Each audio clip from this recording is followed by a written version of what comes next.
All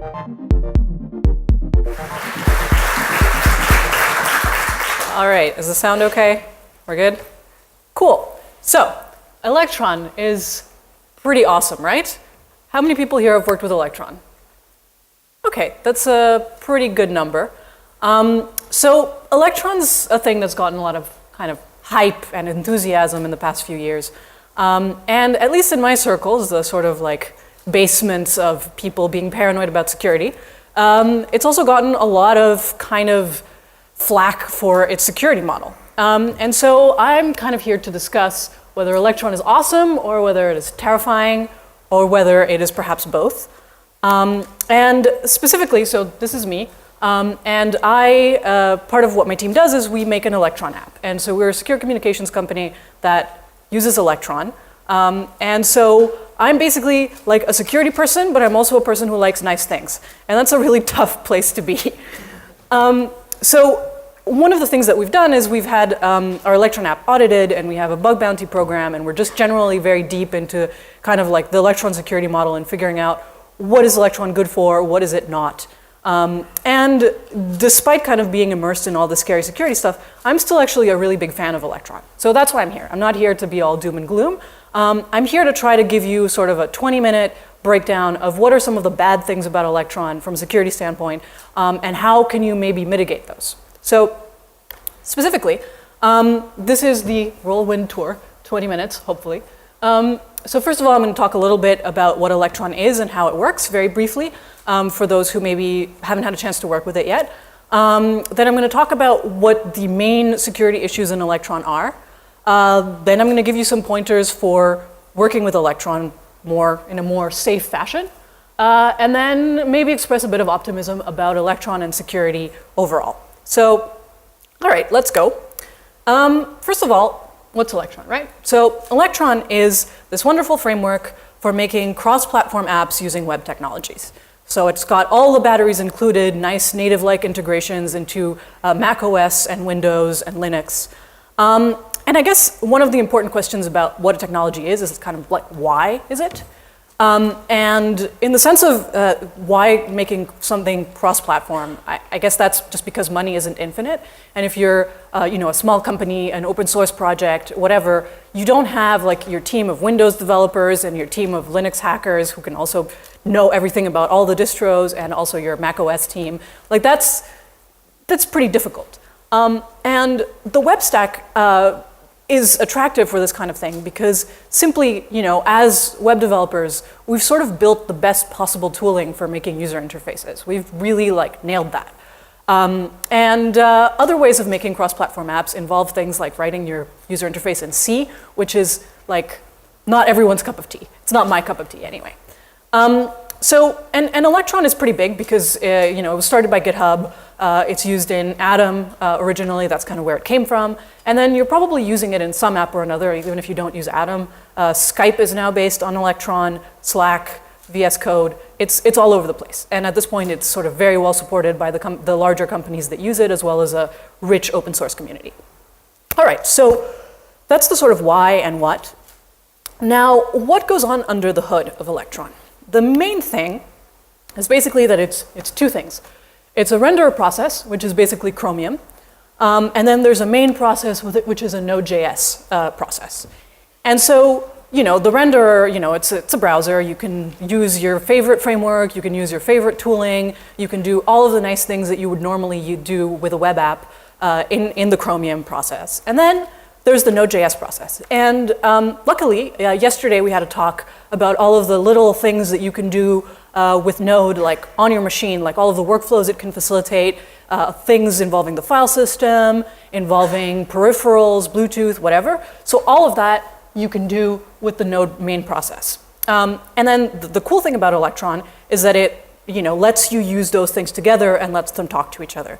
And it lets them talk to each other so well that if you wanted to build Total Commander or a Finder replacement where you read the file system and you do stuff to the file system and you just, have all of these different tools and workflows that you can apply to a directory or a file, you can do in your web page, you can just include the Node.js file system module, and then you can do whatever it is that you want to do with that. So it's pretty magical. It's called node integration. That's the particular feature. And just for a little bit more clarity on what that looks like, you've got your index.html in your Electron app, and you're requiring a node module in there, specifically the file system. And then there you go. I can list the files in my web page, and I can use my nice Chrome developer tools to debug it and make it look good and inspect whatever data is flowing through, and so on. So that's pretty sweet, right? Like, that is seriously awesome. So what is the deal with security? So, well, first of all, it's Node.js and it's Chrome, so it's gonna inherit the vulnerabilities of either of those. But that's not what I'm going to talk about. I'm going to talk about the thing that happens when these two technologies meet. And so it's a really particular kind of piece of the security model of Electron.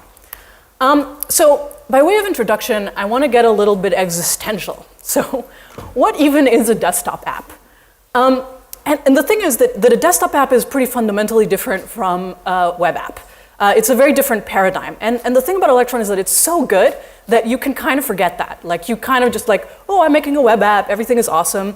And then you don't realize that actually you're doing something totally different with the same set of tools that you might otherwise use for web. So by contrast with a desktop app, what can a web app do? Or more to the point, like, what can't a web app do?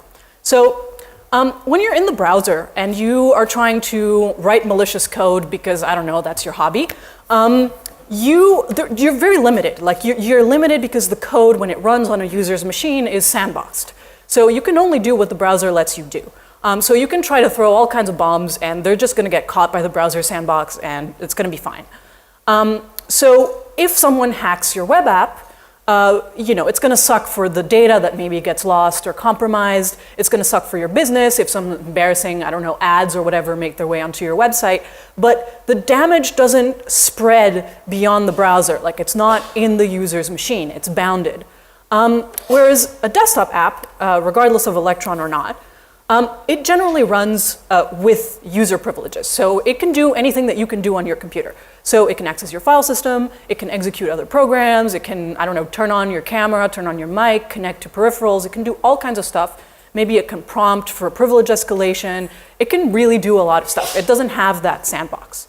And so if your desktop application, regardless of the technology, gets hacked, similarly, you can kind of like have data compromised, have your reputation compromised, but additionally, that desktop app is actually infecting other users' computers, and it can do stuff on those computers. So, I don't know, the hacker on the other end maybe can run a botnet with all of these computers that are infected, or whatever you do when you're this creepy guy. Babadook of the web. So yes, so in Electron specifically, the thing that's really bad is precisely the thing that makes Electron cool. So in Electron, you've got this thing called node integration that lets your user interface in the renderer process in the browser, or the browser within Electron, talk to Node.js. And so what that means is that your UI code actually has access to all of that functionality that can reach into your computer. And this is basically an attacker's dream, because it makes cross-site scripting that much more fun for the attacker, that is.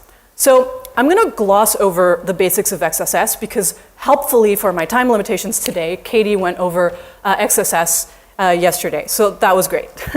And the main thing you would need to know about it in this context is it typically involves an attacker breaking some sort of sanitizing or escaping functionality, and then dropping like an inline piece of JavaScript into the app, and then that's going to execute when another user haplessly comes along and just views the page. And so, basically, this is what an example would look like. This is kind of how you would test your app to see if there's an XSS vulnerability in it. But in Electron, this gets so much worse. Because in Electron, when an attacker drops some code into your app and then it gets executed, whoops, that code isn't limited by the browser sandbox. It can actually, the attacker can drop something like this, you know, whatever nightmare involving deletion of files on your file system or whatever, they can just drop that in there into some inline JavaScript and then hope that an Electron user comes along and executes that. And so it's pretty bad. That's a little bit anxiety-inducing. It doesn't generally make me feel too happy. But, all right, so, having understood this, XSS is bad. Code has all of these privileges that you don't think it does if you think you're writing a web app. Let's talk about what you can actually do. So let's say you're making an Electron app. What are some of the things that you need to keep in mind within this security model? So the first thing is you need to really mind your supply chain, because anything that you include in your application, anything that you ship to your user within your Electron app is going to be executing on that user's machine and can do all of the bad things we talked about. So the first thing is you really need to look at your package JSON, see what's in there, scrap anything that smells, and of course, your best friend in the world is npm audit, which is an awesome thing that'll help you find those smells. So that's basically the stuff that's in your package JSON, but there's kind of more to the supply chain when we're thinking about the model of the web. So most web applications today kind of look like this. Like there's just like a lot of stuff. And there's a lot of stuff being loaded onto pages like this that wouldn't be necessarily explicitly declared in a package JSON, but is being loaded remotely. And so that's kind of, it's a kind of like advertising banners, trackers, support widgets, and those are all executable scripts, generally, that are loaded onto your page when you load the page. And they're loaded from remote servers controlled by, who knows, hopefully you know. And then there's also multimedia, there's YouTube embeds, there's JavaScript libraries which you might load from a CDN. And so this is kind of a paradigm that we've become quite used to.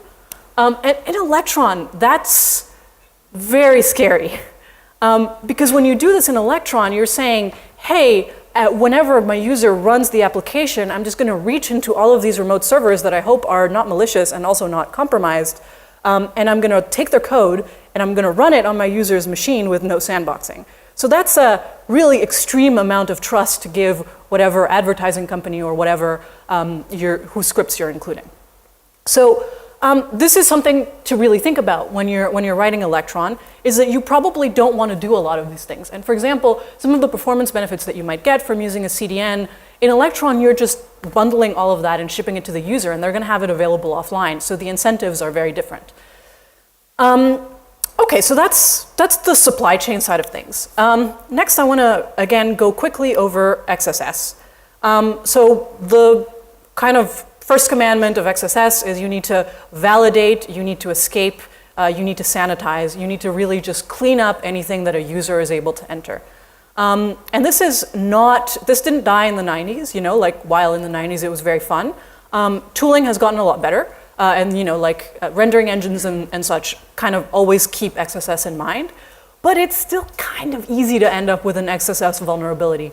And in my experience, one of the gold mines of XSS are these kinds of things. So the sort of like rich text, what you see is what you get, media embed widgets.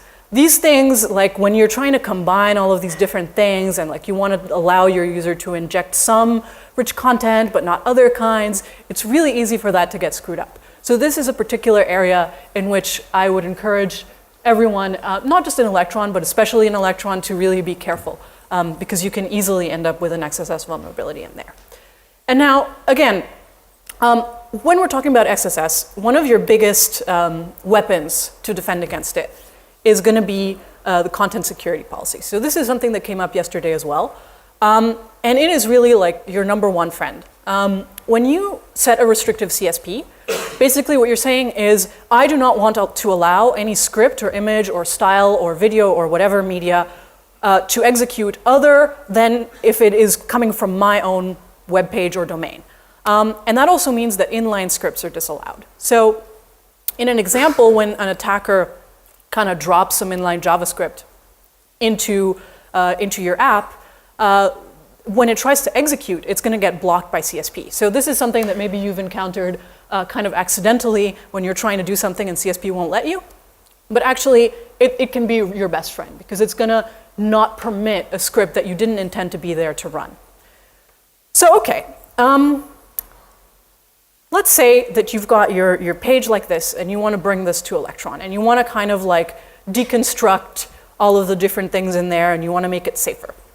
So maybe you want to start with a really restrictive CSP and then you want to eventually add some things that you want to allow. So maybe you can't get around the fact that you need to include videos from YouTube. So, all right, so then you allow only videos and only from youtube.com in the CSP.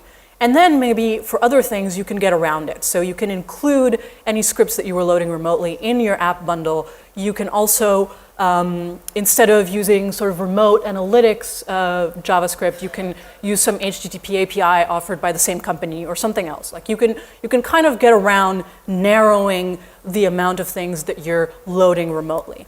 CSP is your friend there, and then other things you just kind of have to manually figure out what your alternatives are. Now, finally, if you can't be super limiting with your CSP, something else you can do is basically disable node integration. And this is something that Electron can help you do. You can basically, in certain contexts, just disable the node integration. And then you've limited your potential attacker to just vanilla XSS without this sort of access to Node.js. So from both XSS and sort of supply chain management and supply chain related problems, the thing that you want to think about with Electron is anything that you execute has this like escalated escalated ability to cause damage. And so whenever you're including a third-party script or data source, you really need to think of it as kind of toxic. You want to contain it, you want to handle it very carefully, and if possible, if your business model or your functionality permits, just get rid of it altogether. And it's really like handle with care. The final sort of general tip that I want to give you is that XSS is really the bread and butter of bounty hunters. So if your app is a commercial app, if you've got some money, or it's an open source project, but you've got the means to create a bug bounty program and promote it, do, because chances are that a few people are going to come along and they're going to find some XSS vulnerabilities, and you will be much better off because they did so. Much better to pay some money to a bounty hunter than to have someone, actually exploit a vulnerability in the wild. Likewise, if you can afford it, actually getting a company to pen test your work is super important in this context. Absolutely do it if you can. So now, the last couple minutes, I want to, having given everyone a little bit of nightmares, I want to talk a little bit about some ways to be optimistic about Electron. And the first thing is that when we're talking about security, everything is about use cases and threat models. No app is identical to another app, and so choosing a technology is going to really depend on what your app is, right? And so you need to kind of consider, what is my app? What are the different sources of data it uses? What are all the things it needs to do? And then compare Electron and its threat model to the various risks and the viability of alternatives. And so let's say that you're making, like a note-taking application or something like that, something that's very contained, that it's like a single user using this app, maybe uploading it to one place and downloading it back without social interaction. Okay, that's great. Why wouldn't you use Electron? On the other hand, if you've got some sort of forum with lots of multimedia, maybe that's not a good use case for Electron. The thing that's tricky, though, is that oftentimes, well, most of the time, apps, when they're actually being used, evolve. So maybe your note-taking application eventually actually does become a social app. And so you need to be kind of constantly evaluating what the risks of your application are, what the threat profile of your users is, what are the ways that their data can get compromised, that their computers can get compromised. And this is, and then you can mitigate those new risks accordingly, but you need to be constantly asking this when you add new features. So we established that this kind of thing is maybe not the best to build on Electron. You can mitigate stuff, but maybe if your app looks like this, it's not the best situation. So what I want to briefly consider is aside from, it's a note-taking app and there's no social interaction, what are some of the reasons that you might actually choose Electron? And one of the things that I want to briefly mention is there's good reasons to choose to make a desktop app rather than a web app. And I'm not talking about performance or things that, if you're using web technologies, they're not necessarily going to apply anyway. when you're running an app in the browser, the code is consistently being fetched from a remote server, right? And there's very little way for the user to know if that code has changed, and maybe it is constantly changing because of continuous deployment. There's also, a risk of man-in-the-middle attacks. There's a risk of that code somehow not being what the user expected. And so in apps where it's really important to have a certain integrity of the code that is being shipped, shipping a desktop application that is packaged and code signed and has certain guarantees about integrity can be very attractive. Likewise, something that can happen in the browser is that there's plugins, there's all this stuff that you've added onto the browser that might be able to kind of reach into a web app and do something.